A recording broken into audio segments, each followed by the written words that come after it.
திருச்சியில் உள்ள பன்னாட்டு குளிர்பான நிறுவனத்தை நிரந்தரமாக மூட வேண்டும் என அணு உலைக்கு எதிரான மக்கள் கூட்டமைப்பைச் சேர்ந்த உதயகுமார் தெரிவித்துள்ளார்.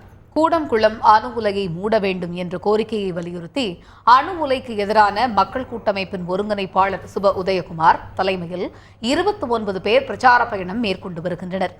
இன்று திருச்சி வந்தடைந்த அந்த குழுவினர் ரயில் நிலையத்தில் உள்ள பயணிகளிடம் துண்டு பிரசுரங்களை வழங்கினார். பின்னர் செய்தியாளர்களிடம் பேசிய அவர் கூடங்குளம் அணு உலையை உடனடியாக மூட வேண்டும் என்றார். மேலும் திருச்சி சூரியூரில் தற்காலிகமாக மூடப்பட்டுள்ள பன்னாட்டு குளிர்பான நிறுவனத்தை நிரந்தரமாக மூட வேண்டும் என்றார். தமிழகத்திலே அணு தீமையை விளைவிக்கும் கூடங்குளம், கல்பாக்கம், தேனி, நியூட்ரினோ, மதுரை வடபழஞ்சியிலே வருகிற அணுக்கழிவு ஆய்வு மையம் போன்ற திட்டங்களை எக்காரணம் கொண்டும் நிறைவேற்றக்கூடாது.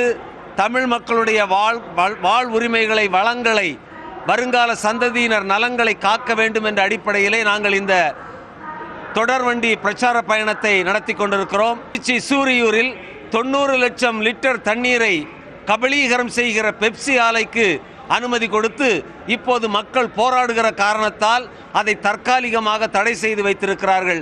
அதை நிரந்தரமாக மூட வேண்டும்.